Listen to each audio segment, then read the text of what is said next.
안녕하세요. 사회 공부 맡게 된 이성호 선생님입니다.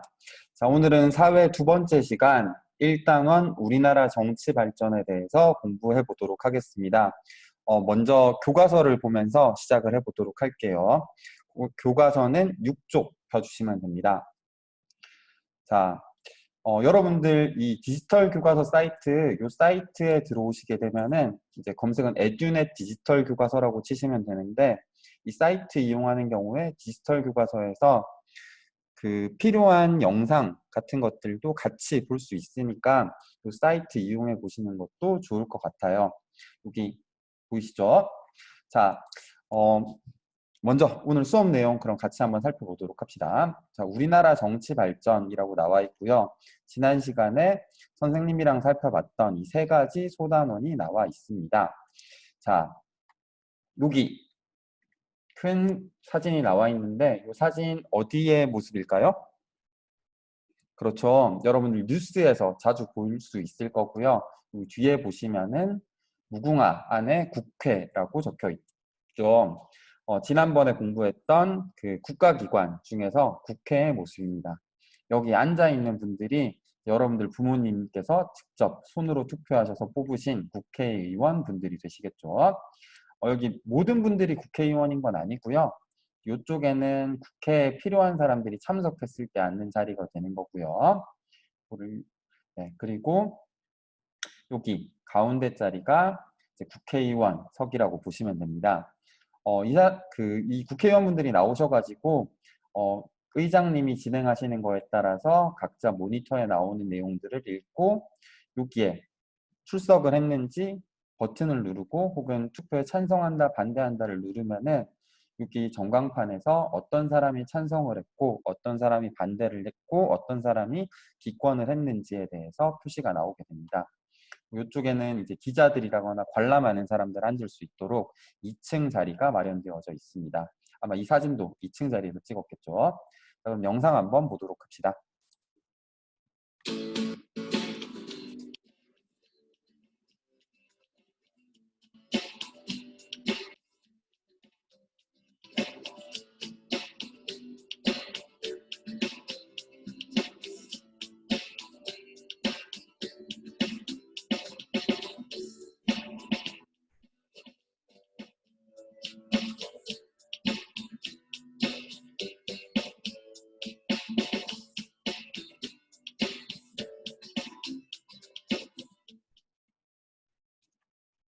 자, 국회의 모습 영상으로 한번 살펴봤네요. 자, 그러면은 공부해야 될 것들, 민주주의, 현대사에서 어떻게 발전이 되어 왔는지, 그리고 일상생활에서 민주주의는 어떻게 쓰이는지, 민주정치의 원리와 국가기관의 역할 한번 살펴보도록 할게요.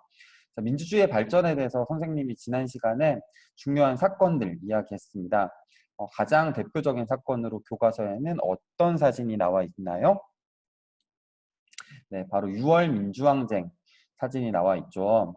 여기 보시면은 많은 사람들이 나와가지고 길거리에서 뭔가 외치고 자신의 요구를 관철시키기 위해서 시위를 하는 모습이 실려 있네요. 자, 그냥 손으로 이렇게 세려가지고는 사람 수를 세리기 힘들 정도로 어마어마한 사람들이 나와 있죠. 전국적으로 벌어졌던 87년 6월 항쟁의 모습입니다. 자, 그리고 일상생활의 민주주의. 여러분들 주변에서 민주주의를 사용하는 경우 바로 학교에서 학급 자치의 모습을 들 수 있겠죠. 뭐 이런 형태로 진행하는 모습이 있을 수도 있고 다른 모습일 수도 있지만은 결과적으로 여러분들의 의견을 선생님에게 전달해서 혹은 학교에 전달을 해서 여러분들이 원하는 학교를 만들기 위해서 노력하는 모습, 여러분들이 주인인 학교를 만들기 위한 모습이라고 할 수 있겠습니다. 자, 그리고 민주정치의 원리와 국가기관의 역할 아래쪽에 두 가지 영상이 있는데 여기는 이제 삼권 분립에서 국회, 정부, 법원의 모습이고요. 국회 보았으니까 정부 먼저 보고 대법원 살펴보도록 할게요. 자, 정부는 하는 일이 엄청 많아요. 법을 몇십 년 동안 만들어 온 법을 다 운영을 해야 되기 때문에 한 개 기관이 있는 건 아니고요. 가장 큰 기관, 가장 대표적인 기관은 서울의 가장 유명한 관광지인 경복궁이 있고요. 그 경복궁 앞쪽으로 정부 서울청사, 경복궁 뒤쪽으로 대통령이 머무는 청와대가 있게 됩니다. 그리고 이 외에도 과천, 그리고 대전, 그리고 세종시 이 세 군데의 정부청사가 있습니다. 영상으로 확인해 봅시다.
자, 국회에서 법을 만든 내용을 가지고 이 정부 청사들에 있는 기관들이 이 법을 운영을 하게 되고요. 혹시나 이 법에 맞는지 아니면 이 법이랑 잘못되어 있는지 어떤 문제가 있는지 법에 따라서 잘 운영을 했는지 판단을 하는 곳이 이 법원이 되겠습니다. 물론 이제 죄를 저질렀을 때, 그러니까 법을 시민들이 어겼을 때도 가기도 하지만은 국가기관이 법에 따라서 잘 운영했는지 보는 곳 역시 법원이기도 합니다. 법원 영상 한번 보도록 합시다. 법원은 각 지역별로도 있지만은 여기 영상에서는 대법원에 대해서 나올 겁니다.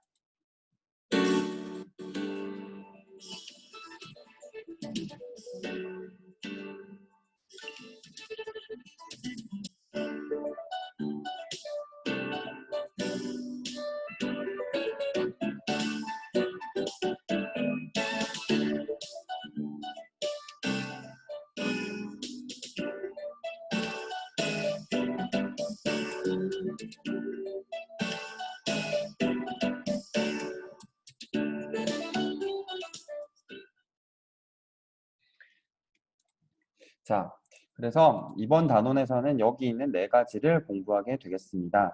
우리나라에서 민주주의는 어떤 과정을 거쳐서 발전했을까? 자, 여기 중요한 사건 이 세 가지는 반드시 기억을 해 두셔야 됩니다. 마침 그 날짜로 되어 있고 월로 되어 있는데 4월, 5월, 6월 순으로 기억을 하시면 돼요. 4.19 혁명, 그리고 5.18, 6월 민주항쟁 이 세 가지 사건은 반드시 기억을 하셔야 됩니다. 초등학교에서도 중요한 내용이지만은 중학교, 고등학교, 나중에 이제 수능 볼 때까지 계속 사용이 될 개념이기 때문에 처음 배울 때 잘 기억해 두는 게 좋겠죠. 자, 두 번째, 시민들의 정치 참여 활동이 우리 사회 발전의 중요한 까닭은 무엇일까요? 자, 아래쪽에 있는 건 같이 한번 읽어봅시다. 시작. 시민 모두의 의견을 반영할 수 있고 소수의 사람들이 마음대로 우리나라의 일을 결정하지 못하게 감시할 수 있기 때문이다. 자, 모두의 의견을 반영한다는 게 중요한 거죠. 몇몇 사람들이 자기 마음대로 나라 일을 결정하면 안 돼요. 이거는 조선시대, 고려시대, 삼국시대 왕이랑 귀족들은 그렇게 했지만은 지금은 더 이상 그렇게 하지 않는다는 이야기입니다. 선생님, 국회의원들이 자기 마음대로 법정하고 대통령이 마음대로 하면 그러는 거 아니에요? 자, 그래서 시민들이 투표로 이 사람들을 뽑아서 내 의견을 얼마나 잘 들어줄 사람들을 고르는 게 바로 선거이고 투표가 되겠죠. 그런 사람 있으면은 다음부터 안 뽑아주고, 그리고 문제가 있으면은 법원에다가 신고를 하면은 이 법원에서 재판 결과에 따라서 이 사람들이 직위가 잘리기도 합니다. 자, 세 번째, 일상생활에서 민주주의를 실천하는 올바른 태도가 필요한 까닭은 무엇일까요? 자, 여기 중요한 태도들 나와 있네요. 얘네들은 메모해 주셨으면 좋겠습니다. 자, 관용, 서로 너그러워야 된다는 얘기고요. 비판적 태도, 누가 하자 그래도 그게 진짜 맞는 말인지 틀린 말인지 꼼꼼히 따져보는 자세. 그리고 양보와 타협, 서로 의견이 다를 때는 내가 양보하기도 하고 서로의 의견의 중간 지점을 찾아서 타협할 수 있는 자세. 이 네 가지가 매우 중요한 민주주의를 대하는 태도라고 할 수 있겠습니다. 여러분들 친구랑 놀이를 하거나 할 때 나는 피구를 하고 싶고 저 친구는 술래잡기를 하고 싶을 때 서로 그렇게만 주장을 하면은 놀 시간이 없겠죠. 그래서 서로 이해하고 상대방의 얘기 중에서 문제점이 있다면 지적을 하고, 그리고 뭐 상대방의 얘기에 문제가 없다면 오늘은 내가 양보하고 내일은 내가 하고 싶은 걸로 타협을 하기도 하고 하는 과정을 통해서 즐겁고 재미나게 노는 것처럼, 마찬가지로 어른들 민주주의를 운영하는 데 있어서도 이런 태도들이 중요하다고 이해하시면 될 거예요. 자, 그리고 국가 일을 맡은 기관에는 어떤 것들이 있으며 우리 삶에 어떤 영향을 끼칠까요? 자, 이건 매우 중요합니다. 가운데 여기 네 글자 보이시죠? 자, 삼권 분립입니다. 지난 시간에 선생님이 이거 필기하면서 얘기를 해줬던 것 같은데, 이 단어는 실족, 요 질문 뒤에다가 꼭 메모를 해두셔야겠죠.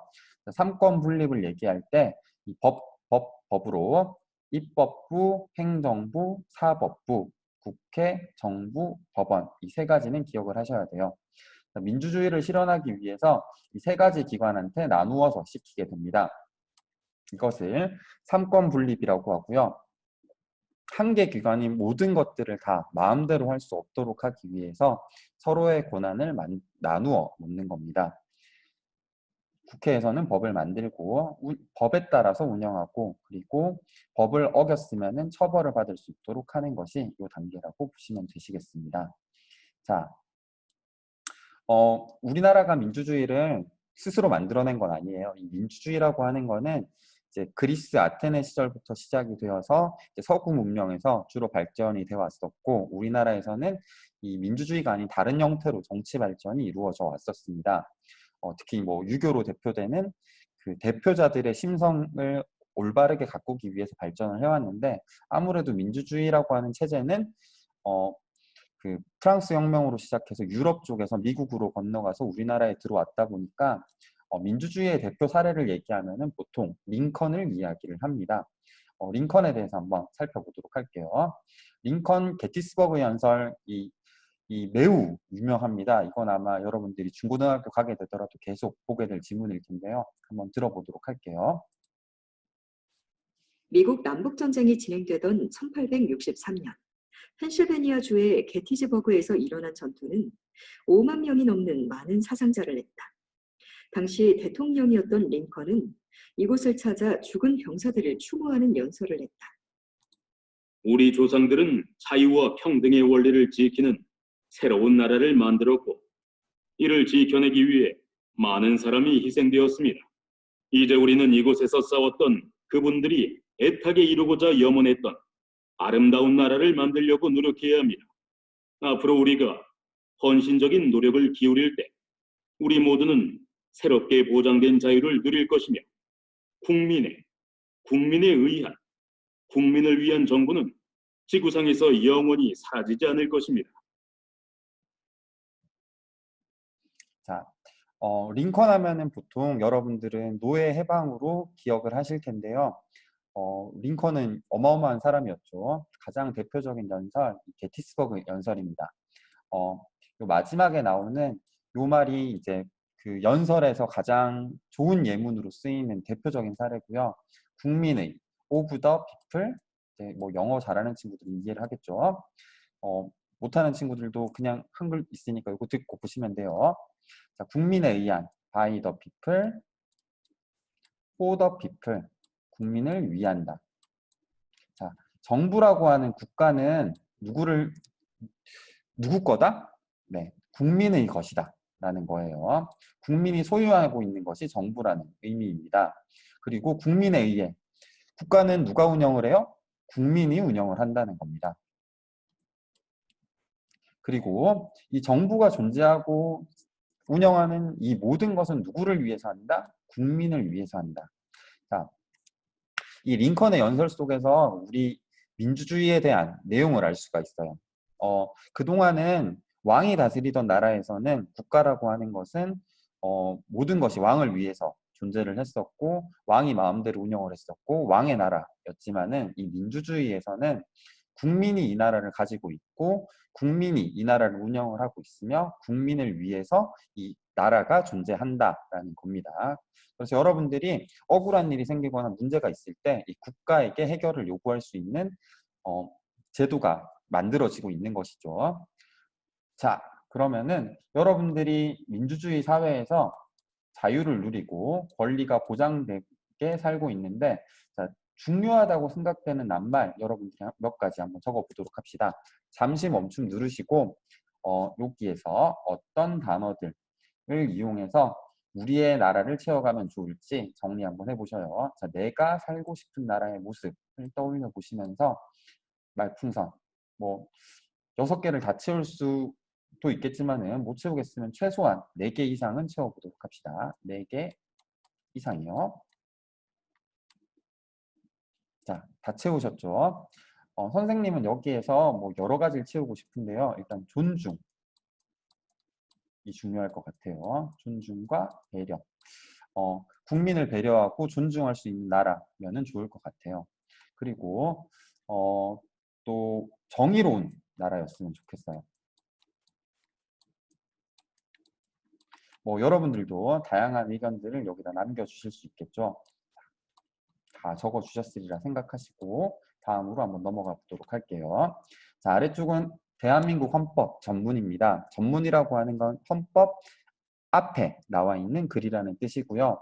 아마 5학년 때 여러분들께서 대한민국 헌법에 대해서 공부를 했었을 겁니다. 국민의 권리와 의무에 대해서 보면서요. 여기 전문 한번 들어보시죠.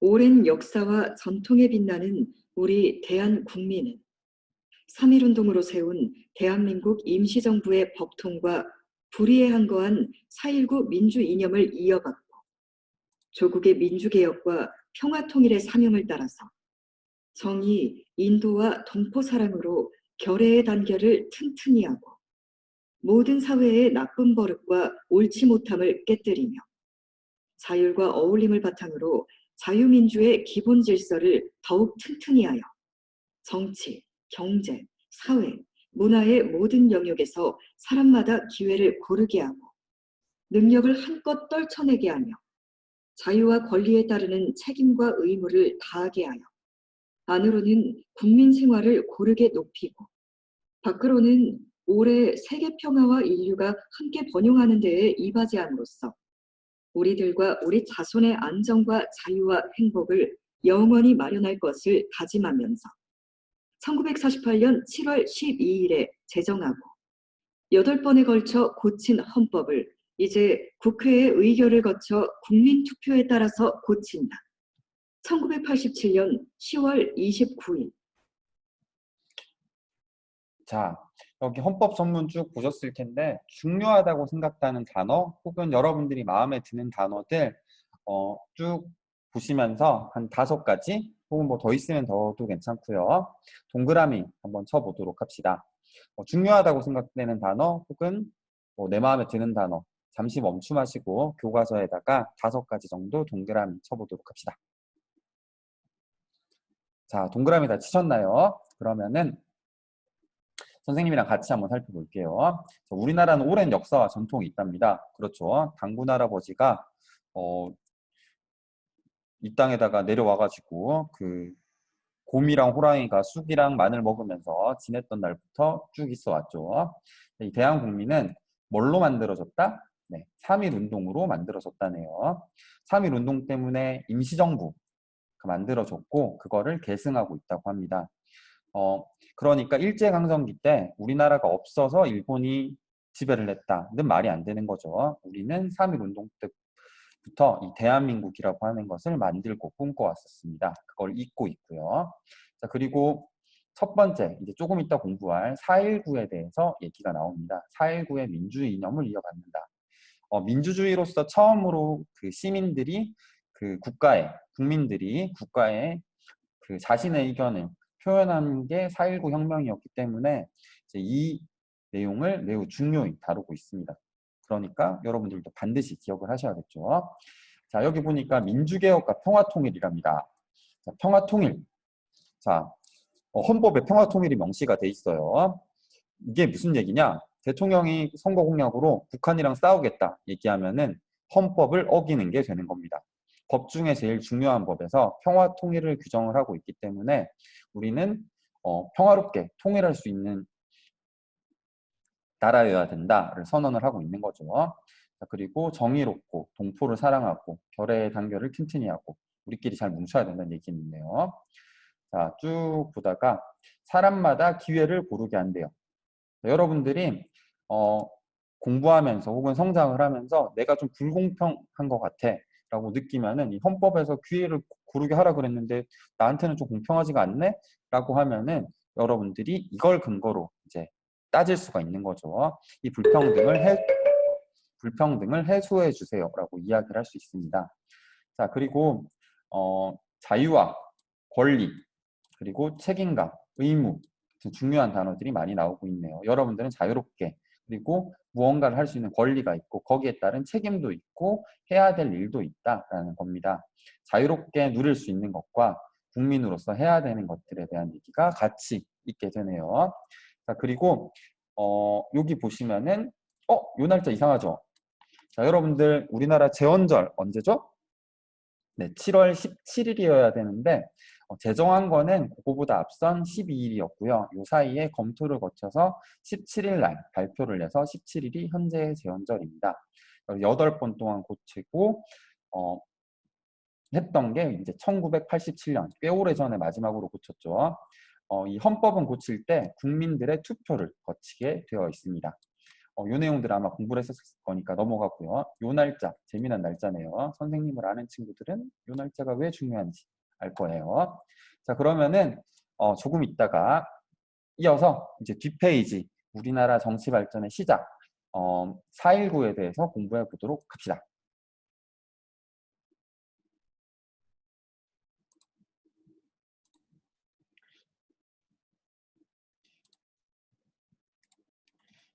자, 그러면은 민주주의 발전과 시민 참여에서 첫 번째 4.19 혁명에 대해서 살펴보겠습니다. 자, 이번 시간에 4.19 혁명의 배경, 과정, 결과를 알아봅니다.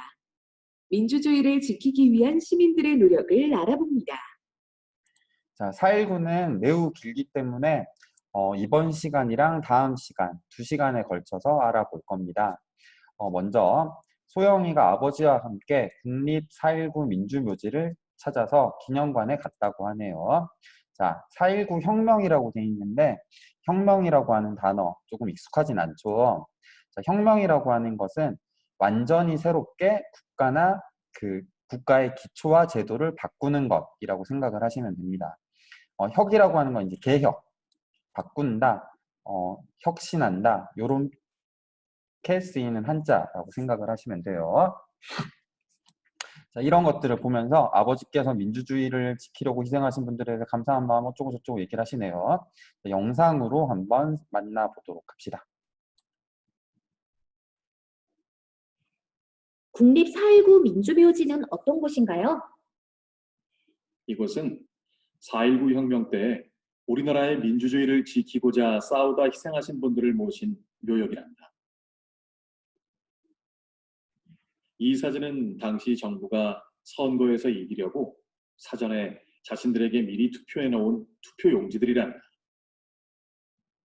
그러자 이에 대항해 학생들이 시위를 일으켰단다. 이 사진은 부정부패한 정부를 물러나게 한 시민들이 거리에 나와 환호하는 모습이란다. 자, 그러면은 이제 선생님이 칠판으로 돌아가서 4.19 혁명이 어떤 과정으로 일어났었는지, 어떤 일들이 있었는지 살펴보도록 하겠습니다. 자, 배운 공책 준비하시거나 필기할 준비해 주시고요. 자, 칠판에서 만납시다. 자, 그러면은 4.19 혁명이 어떤 과정으로 벌어지게 되었는지 선생님이랑 같이 한번 살펴보도록 합시다. 자, 우리나라 대통령 선거 맨 처음에 언제 있었을까요? 네, 지난 시간에 1948년에 우리나라가 정부 수립이 되었다고 했습니다. 그래서 이때 8월 15일 첫 정부를 만들면서 대통령으로 이승만 대통령을 처음 뽑게 됩니다. 지금은 대통령. 자, 지금은 대통령이 5년 동안 임기를 맡고 있지만은 이 시기에는 대통령 임기가 4년이었습니다. 그래서 이승만 대통령이 48년에 되었으니까 임기가 언제 끝날까요? 52년에 끝이 나게 되겠죠. 자, 이 시기에는 대통령이 되면은 4년씩 2번 할 수 있도록 헌법을 만들었었기 때문에 52년에 선거를 치를 때 이승만 대통령이 다시 출마를 하게 됩니다. 근데 52년, 이 사이에 1950년에 6월 25일 우리나라는 중요한 사건을 겪게 되죠. 전쟁을 겪게 됩니다. 그래서 이 전쟁 중에 갑자기 대통령을 바꾸게 되면은 나라 운영이 매우 힘들겠죠. 그래서 많은 사람들이 이승만 대통령을 다시 한 번 더 뽑아주게 됩니다. 자, 그리고 53년에 전쟁이 끝나고 다음 선거는 언제 치르게 될까요? 56년에 다음 선거를 치르게 됩니다. 자, 원래대로 하면은 대통령을 2번 했기 때문에 이제 이승만 대통령이 나올 수가 있을까요? 없을까요? 네, 원래대로라면 나오면 안 됐습니다. 하지만 이승만 대통령이 2번째 임기 동안 헌법을 손보게 됩니다. 첫 번째 대통령은 대통령을 여러 번 할 수 있게 법을 바꿉니다. 그래서 56년에 다시 선거를 했을 때 누가 당선이 될까요? 네, 이승만 대통령이 한 번 더 당선이 됩니다. 자, 이제 또 다음 선거는 언제일까요? 60년에 치르게 되겠죠. 59년 선거를 치를 때 조금 재미난 일이 벌어집니다. 이 4.4 5.2 개헌이라고 하는 건데 이건 잠깐 딴 얘기니까 그냥 상식 삼아서 들어보시면 돼요. 4.4 5.2 개헌이라고 하는 걸 이 시기에 하게 되는데 이 시기에 이 사건을 이해하는 게 왜 중요한가 하면 이 사건을 겪으면서 국민들이 이승만을 못 믿게 돼요. 자, 어떤 일이었는가 하면 자, 2번 대통령 하기로 해놓고 3번째로 하자고 헌법을 바꾸자고 하니까 사람들이 어떻게 생각할까요? 저 사람 좀 이상한데? 대통령을 여러 번 하려고 욕심부리네? 그래서 국회에서 이거를 투표로 맡기게 돼요. 투표로 맡기는데 우리가 상식적으로 생각하는 거는 과반을 통과해야 되니 50%를 넘겨야겠죠. 근데 마침 투표율이 이런 식으로 나오게 됩니다. 자, 이렇게 나왔으면 통과가 돼요? 안 돼요? 네, 안 돼야 되는 게 정상입니다. 근데 어떻게 얘기를 하냐? 4는 죽이고 5는 올린다. 즉 이거 여러분들 5학년 때 수학 시간에 배운 거죠. 4는 죽이고 5는 올린다. 뭘까요? 반올림입니다. 자, 이거 수학적으로 계산을 해봤을 때 4는 죽이고 5 넘는 거 올려야 되니까 올려. 5가 됐네? 또 올려. 자, 원래는 50%가 안 나왔지만은 이런 식으로 50%가 넘는다라고 해석을 해서 헌법을 통과시키게 됩니다. 지금 상식으로는 도저히 이해가 안 되죠. 근데 이때 서울대 교수, 똑똑한 사람들이 나와서 수학적으로는 반올림을 하는 게 맞다. 이런 식으로 인터뷰를 하면서 많은 사람들이 또 이 시기에 국민들이 아직 초등교육이라거나 그 중등교육, 중학교, 고등학교 이런 것들을 갈 수 없었던 그 똑똑하지 못했던 시절이기 때문에 대통령이 이런 말도 안 되는 얘기를 하면서 법을 바꾸자 했고 실제로 이렇게 법이 바뀌었습니다. 선생님 이 퍼센테이지는 정확하지 않긴 한데 이런 일이 있었다라는 것만 기억하시면 돼요. 자, 그러고 60년이 됐어요. 자, 이제 60년에 언제 선거를 치르냐? 3월 15일 날 선거를 치르게 되었어요. 자, 이제 이승만이 요분이 언제부터 활동을 했냐? 이분이 1890년쯤에 이제 젊은 나이로 독립운동 뭐 이런 걸 일본이 외세가 들어왔었을 때 어떻게 해야 될지 3.1운동 때부터 활동을 했었던 사람이기 때문에 1919년 꽤나 이 시기가 되면 나이가 들었겠죠. 이때 거의 80살 뭐 이 정도 가까이가 되셨어요. 그러다 보니까 매우 나이가 든 상태로 선거에 출마를 하는 이유는 자기가 점찍은 부통령을 대통령으로 만들려고 선거에 출마하게 돼요. 나이가 너무 많이 드니까 국민들이 조금 불안했겠죠. 너무 나이가 많이 들어서 지금이야 이제 80살이면 건강히 사시는 분도 많이 계시지만은 이 시기에는 의료기술이 발전되기 전이기 때문에 80살이면 언제 죽어도 좀 이상하지 않을 나이였어요. 그래서 이분이 대통령이 됐다가 대통령하다 돌아가시면 우리는 어떡하나 싶어가지고 소리 죄송합니다. 자, 어떡하나 싶어가지고 다른 사람을 투표해야 되나 하는 고민을 하는 사람들이 많았습니다. 그래서 이승만이라고 하는 사람이 자기가 대통령을 더 하기 위해서 묘안을 생각을 해냅니다. 선거에서 뭐를 하죠? 선거를 하면은 투표를 하겠죠. 자, 투표를 하는데 이 투표를 잘못된 방법으로 반칙을 써서 투표를 하는 거예요. 어떻게 투표를 했냐? 투표를 하러 가는 사람들한테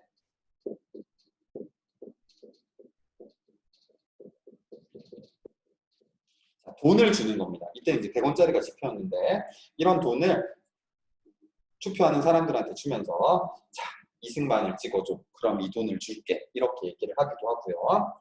투표를 이 사람이 가서 하겠죠. 여기다가 투표용지를 예쁘게 숑 넣을 겁니다. 돈 받은 사람도 넣을 거고 안 받은 사람도 이렇게 넣고 하겠죠.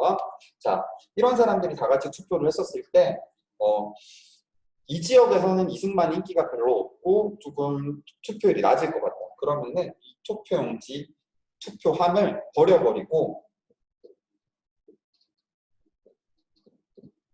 이승만이라고 쓴 투표용지만 들어있는 투표함을 바꿔치기 하기도 합니다. 그래서 이때는 물론 이제 우리나라 경제 상황이 좋지 않았을 때였기 때문에 밤에 이 투표함을 들고 가서 표를 세리고 있을 때 갑자기 전기를 꺼버리고 이제 괴한들이 뭐 깡패 같은 사람들이 갑자기 들어와서 투표함을 가지고 도망가 버리고 자기네들이 들고 온 투표함을 두고 가고 하는 방식으로 실제 국민들의 투표와는 다르게 국가가 원하는 대로 이승만 대통령이 원하는 대로 투표 결과가 나오도록 투표를 조작을 하게 됐었습니다. 자, 여러분들 올바른 방법인가요? 아니죠. 자, 처음에는 물론 이승만 대통령이 잘한 점도 있고 할 겁니다. 근데 이 시기에 이 선거에서 잘못된 방법을 쓴 것은 국민들이 보기에도 너무나 보기 좋지 않았습니다. 그래서 이거에 대해서 잘못되었다라고 사람들이 이야기를 하기 시작했고 이제 그것이 폭발한 것이 바로 4.19 혁명인 것입니다. 그래서 이거 꼭 기억해 주세요. 3.15 선거를 얘기할 때 잘못된 방법을 이용을 해서 투표를 했었기 때문에 그냥 3.15 선거라고 얘기하지 않고 3.15 부정선거, 잘못된 선거다라고 이야기를 하고 요 다음 날부터 사람들이 이상한데? 내가 투표한 걸 버려졌다는데 어제 정전돼서 투표함이 바뀌었다던데 이런 소문들을 듣고 3월 15일부터 계속 모여가지고 뭔가 잘못되지 않았냐 이런 얘기들을 하기 시작하는데 누가 얘기했냐? 중학생도 나오고 이때는 이제 중학생이라고 하면 지금의 이제 대학생 정도의 똑똑한 사람이라고 보시면 돼요. 고등학생들도 나와서 얘기를 합니다. 그 사람들이 나와서 너네 이승만 투표 잘못하지 않았냐 그러면서 막 따지고 있는데 몇몇 사람들이 실종이 돼요. 사라진 거야. 어디로 갔을까? 여러분들이 생각해 보세요. 집에 형이 갑자기 나라가 잘못됐다고 나갔는데 집에 안 들어와. 계속 안 들어와. 그러다가 나중에 신문을 봤는데 바다에서 빠진 채 죽은 채로 발견됐대요. 실종이 됐는데 죽은 채로 발견이 됐어요.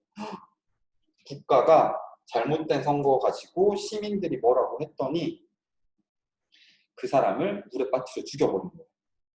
자, 조금 전에 봤던 링컨의 연설에 따르면은 민주주의 국가는 국민을 위해서 존재하고 국민에 의해서 돌아가고 국민의 것이라고 얘기를 했는데 이 모습은 전혀 링컨의 연설과는 닮아 있지 않죠. 그래서 모든 사람들이 나와서 잘못됐으니 고쳐라 라고 이야기를 했고 이제 이승만이 시민들의 요구에 따라서 나는 그러면 물러나겠다라고 했던 게 4월 19일이어서 4.19 혁명이라고 부릅니다. 자, 그럼 교과서로 돌아가서 사진자료 보시면서 다시 한번 살펴보도록 할게요.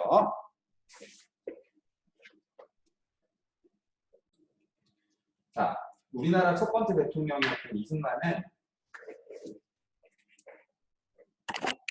헌법을 바꿔가면서 계속 대통령이 되려고 독재 정치를 이어갔습니다. 그래서 이승만 정부는 이런 부정부패, 잘못된 행동들을 하면서 국민의 생활을 어렵게 만들었습니다. 자, 이러한 상황에서 아까 얘기했던 3월 15일, 1960년 3월 15일에 이제 대통령 선거에서 이기려고 이제 이때는 대통령, 부통령, 그러니까 반장, 부반장을 같이 뽑았어서 정부통령 선거라고 얘기를 하고요. 부정선거를 계획을 했습니다. 그래서 여러 지역에서 특히 이제 대구에서부터 학생 민주화 운동이 일어났었고 학생들이 민주화를 요구하는 시위를 했다입니다.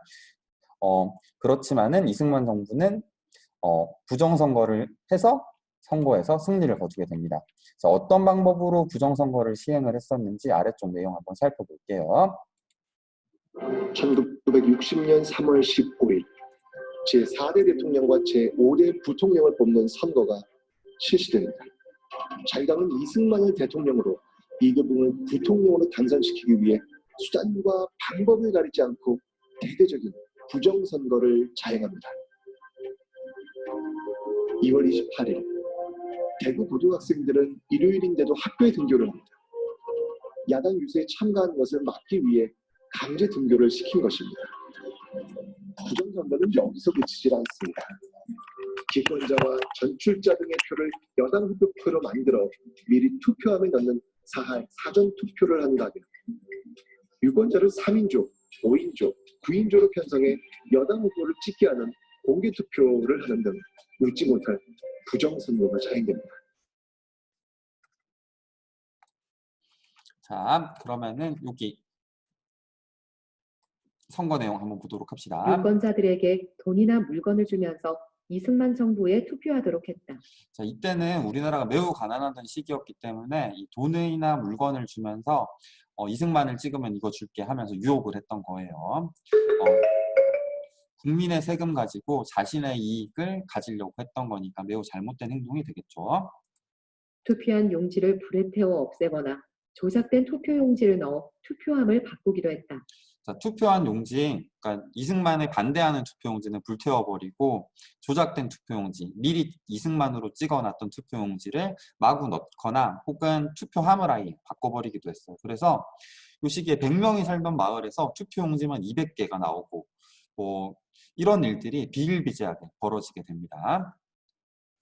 선거에서 유권자들에게 돈이나 물건을 주는 것은 옳지 않아요. 투표하지 않은 사람을 대신해서 다른 사람이 투표하기도 했어요. 자, 여러분들이 지금 상식으로 봤을 때 말도 안 되는 일들이 벌어지고 있죠. 자, 원래